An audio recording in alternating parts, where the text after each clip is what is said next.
Bonjour à tous et bienvenue dans ce nouveau numéro de la météo du Bitcoin. Nous sommes le mercredi 26 janvier. Alors, BTC continue son rebond, doucement mais sûrement. Nous allons voir les zones importantes, les niveaux importants, les objectifs de ce rebond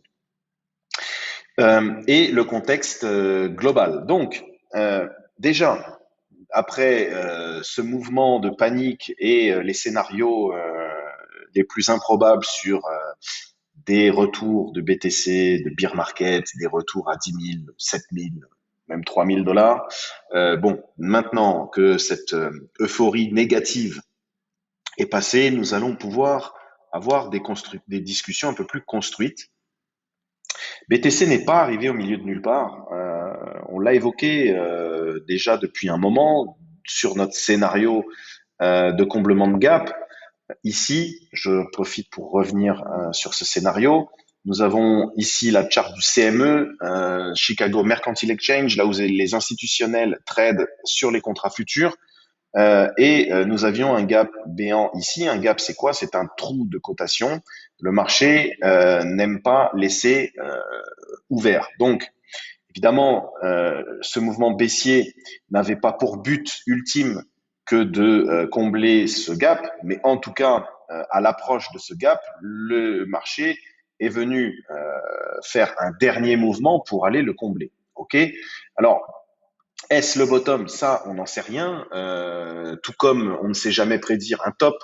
Le top du top, on sait prédire un mouvement quand il touche à sa fin. On sait l'analyser, des structures de renversement, des structures de top ou des structures de bottom, mais on ne sait jamais prévoir un bottom au dollar près, bien sûr. Euh, c'est totalement impossible. Donc ce qu'on peut constater par contre, c'est que euh, nous avions ici une zone de support importante, elle a été break. Nous avions notre MA 400 pas loin, qui pouvait servir de support important, et on va voir pourquoi. Et évidemment, à l'approche de la MA 400, le scénario d'aller combler le gap pour repartir était tout à fait envisageable et tout à fait probable. Pour le moment, c'est ce qui se passe. Maintenant, est-ce que le marché va avoir besoin de nous dessiner un double bottom ou une structure en double bottom pour repartir? Ça, on ne le sait pas. Ou va-t-il repartir directement comme il a pu le faire ici? D'accord? Là, ici, il est reparti directement, chercher un plus haut. Alors, c'est vrai que c'est une phase différente. Nous avions ici une phase d'accumulation type week-off avec un dernier mouvement ici avant de repartir. Donc là, le contexte est différent.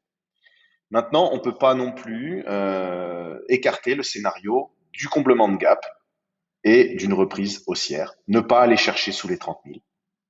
La zone des 30 000 étant largement défendue. On rappelle que les 33 000 est aussi un niveau de support important qui a toujours été défendu. La zone des 33-30 est une zone de support sur BTC, une zone de support que nous avons connue depuis 2020, depuis fin 2020 et sur toute la période 2021. Quand nous sommes revenus sur les 33 000, il y a eu de la réaction. Ok. Donc là, c'est ce qui se passe aussi. Maintenant, il aurait été tout à fait logique et envisageable d'aller chercher les liquidités amassées sous cette zone-là, donc sous cette zone d'accumulation week-off, mais peut-être que le BTC n'y retournera jamais et on ne peut pas le laisser continuer à monter, tout comme ça s'est produit ici, et à courir après le prix. D'accord? Donc, il faut envisager tous les scénarios. Alors, on revient sur notre charte daily. En daily, nous voyons que nous avons nos pivots weekly. Alors oui, ici, juste, on retourne rapidement sur le weekly, on remet Ishimoku et on voit qu'on est en train de tenter de revenir, pardon, je vais y arriver, de rentrer, de repénétrer dans le Kumo weekly après un breakout. Pour l'instant, un faux breakout. Maintenant, attention, hein, ça peut tout à fait être un retest du Kumo avant de repartir à la baisse. Bon. Pour l'instant, on privilégie le scénario du rebond et voir jusqu'où pourrait nous ramener ce rebond. Donc, on voit que, et on va le voir en daily, on voit que nous avons buté sur les 2 derniers jours sur le pivot weekly, d'accord? Les pivots weekly, je vous le refais pas, je vous les remets pas, on les a déjà vus. Vous savez les tracer maintenant, ils sont importants. On a eu donc les 2 derniers jours rejet sur les pivots weekly qui étaient confondus aussi avec le bas du Kumo. Donc rejet sur le bas du Kumo. Donc on retente encore une fois aujourd'hui de repénétrer dans ce Kumo et de break ce premier niveau weekly. Nous avons au-dessus de la tête les 38-200, la Tenkan Ishimoku et les 38-400, donc le deuxième pivot weekly. Donc nous avons au-dessus les 38-200-400, une zone de support de résistance important. Bien sûr, si nous reprenons notre Tenkan, donc au-dessus des 38-200, c'est important, c'est le premier niveau à reprendre d'un point de vue Ishimoku pour tenter de parler d'une éventuelle reprise. Ok. Voilà, donc sur le daily, pas grand-chose de plus à dire, hormis un cross-bull du RSI qui s'est produit hier. Cross-bull du RSI, c'est intéressant. Nous avons des divergences possibles, mais à confirmer sur le MACD. Bon, je ne vais pas en parler tant qu'elles ne sont pas confirmées. En tout cas, voilà, nous avons des signes comme quoi ce mouvement baissier perd de sa force. On le sait, hein. C'était déjà plutôt le cas ici avant cette dernière jambe baissière qui avait peut-être pour but simplement de combler le gap. Ok, on va pas revenir sur ce scénario. Nous avons ici aussi notre stochastique qui est en zone d'enfoncement comme elle n'a jamais été ou très rarement été, même lors de cette phase de mai après cet énorme mouvement baissier. Notre stock n'a jamais été aussi bas. Un stochastique amélioré, je tiens à le préciser. Donc, s'il commence à sortir de sa zone d'enfoncement, eh bien, c'est porte ouverte à un magnifique retour haussier. Voilà. Bon, bref, voilà pour le daily, pour le scénario, enfin pour le le CME, pardon. Je voulais juste vous montrer à quel point cette EMA 400 est importante. Donc, elle a commencé son existence sur les CME en juillet 2019. Bon, bien sûr, on l'a jamais break. Vous voyez, cette phase où nous étions sur le support des 7000 avec un possible break, tout le monde avait peur dans cette phase. Elle n'a pas été break, elle a juste été break à ce niveau-là lors de la crise du Covid. Mais normalement, cette phase de marché n'aurait jamais eu lieu d'être. Hein. Nous entamions une phase haussière.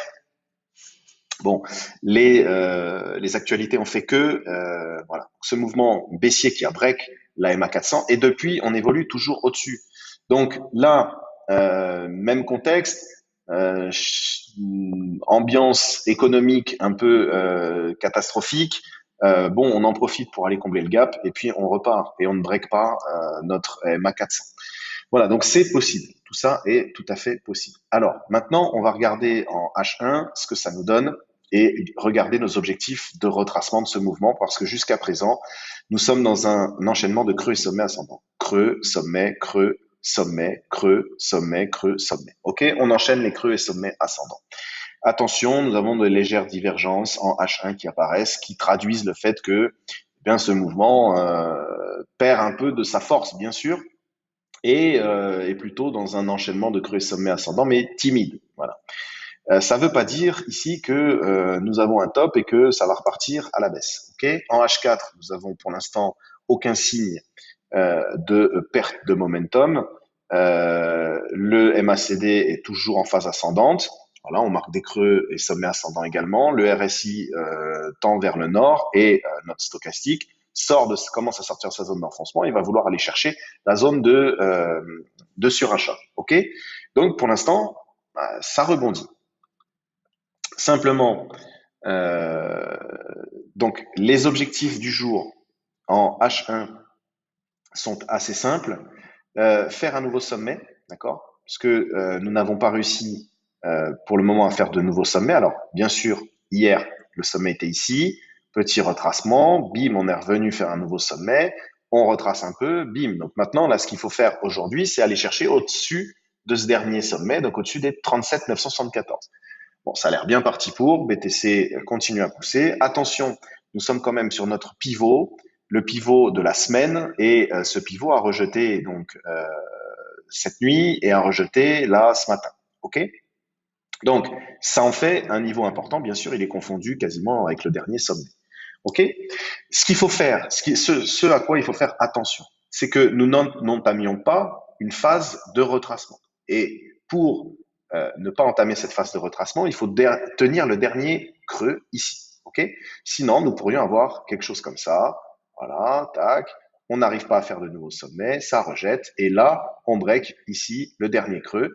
Et donc, nous avons une structure de retournement à court terme qui se met en place avec un retracement à la baisse. Ce retracement à la baisse, il suffit juste de le projeter à travers Fibonacci. Vous voyez que ça pousse en live. On est en train de faire un nouveau sommet. Bon, imaginons que nous n'y arrivions pas et que nous ayons un gros rejet. Il faudrait surveiller la zone des 38,2, donc un retour sur les 36 000. Mais là, ça break. Donc, ce scénario est déjà invalidé. OK? Donc, voilà. Ce qui est beaucoup plus probable, hop là, pardon, et voilà, hop là, on se remet ici, non, ici, ouais, là.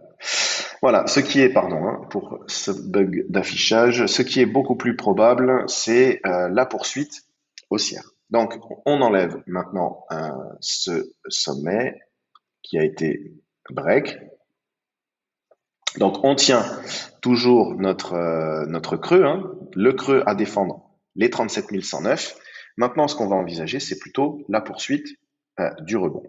Et pour analyser la poursuite du rebond, nous allons déterminer ces targets avec Fibonacci. Donc, on va prendre notre point le plus haut. Donc, il y a deux manières de tracer le Fib avec ce dernier mouvement baissier, mais on va considérer une amplitude plus importante à partir de ce point haut des 44 500.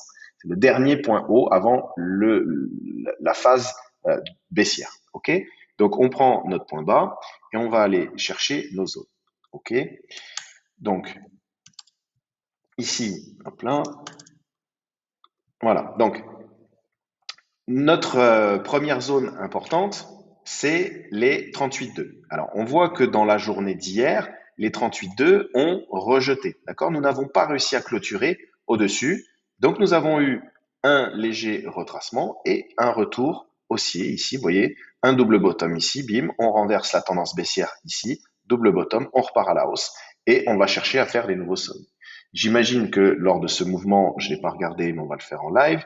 Lors de ce mouvement, voilà, nous ne sommes même pas revenus sur les 38,2, les 23,6 ont suffi et hop, on continue notre poursuite haussière. Donc là, on est clairement dans un mouvement haussier intéressant. Et voilà, donc ça pousse encore. Donc le rejet hier, mais aujourd'hui, on vient et on a, enfin, pour le moment, on s'installe au-dessus des 38,2. Donc, il nous faudrait une clôture daily au-dessus des 38,2, donc au-dessus des 37,341, ce qui serait un bon signal pour aller chercher la zone importante. Cette zone importante, c'est celle-ci. C'est la zone située entre les 78,6 et les 61,8. Donc, ici. Donc, ça, c'est la zone à aller chercher, la zone de retracement de tout ce mouvement baissier. OK? Ici, nous pourrions avoir les vendeurs qui se manifestent de nouveau pour tenter de repousser le cours vers le sud. OK? Cette zone, elle est doublement importante parce que d'ici à vendredi, donc vendredi, l'expiration des options, qui a un max paying price à 42 000. Donc le marché pourrait être attiré par ce prix des 42 000 dollars qui correspond aux 78,6 de retracement de ce mouvement baissier. Donc nous avons une confluence d'intérêt sur ce niveau qu'il faudra surveiller. Bien sûr, là, nous avons notre EMA 200 H1 qui bien rejette un peu. Mais la target de ce retracement, c'est cette zone, donc située entre les 40 000 et les 42 000 d'ici vendredi. OK? Ça a du sens. Maintenant, ce que je voulais vous montrer également, c'est alors combien de temps il nous reste? 14 minutes. Bon, on passe rapidement. Le S&P. Le S&P a rebondi sur les 38,2 de ce dernier mouvement haussier, d'accord? Après ce double bottom en daily, reprise haussière, bim, 38,2, ça réagit. Le Nasdaq a également réagi. Nous avons des news très importantes de la Fed aujourd'hui. Vous voyez, on arrive sur la Tenkan, les 38 200, c'est pour ça qu'on a un léger rejet. La Tenkan va servir de résistance, bien sûr. Bref, on repart sur la Fed. Donc, entre aujourd'hui et demain, il y a voilà, la Fed va prendre la parole, va certainement préciser le calendrier des taux de la hausse des taux. Le marché attend ce rendez-vous avec beaucoup d'impatience. Le marché n'aime pas savoir où il va et la Fed avait communiqué sur une hausse des taux, mais pas de calendrier précis. Et ça semble à se préciser aujourd'hui. Donc, évidemment, le marché a déjà digéré oui, à digérer, à pricer, comme on dit, cette hausse des taux. Elle le sait, mais elle ne sait pas quand ça va se produire, ni comment. Le fait de le savoir va permettre au marché de pouvoir certainement respirer et peut-être de poser son bottom. Hein. C'est possible, c'est possible que ce retracement soit suffisant et que ça reparte à la hausse.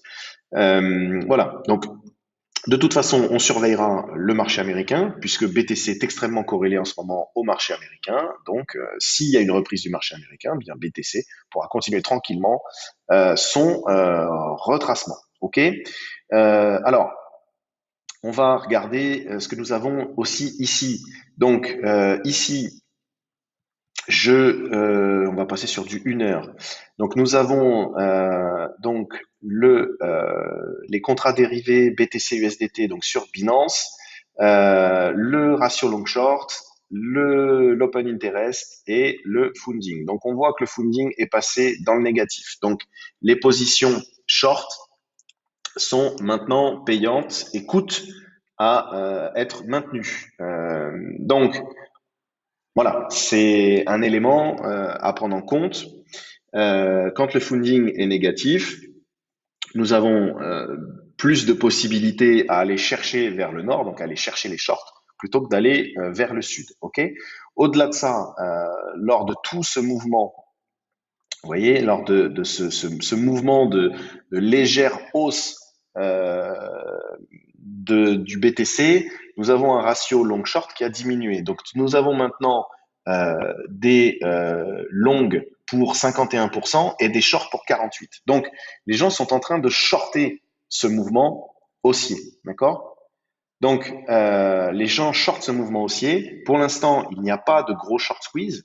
On sort un peu les shorters de ce mouvement, hein, c'est normal. Tous les shorts qui s'accumulent avec leur stop loss. Ici, nous avons eu un bel equal high, donc des shorts au-dessus de ce niveau, hein, des stops pardon au-dessus de ce niveau. Donc bim, qu'est-ce qu'on fait? On vient les chercher. Ok. Euh, donc on est plutôt là dans une tendance à aller chercher les shorts.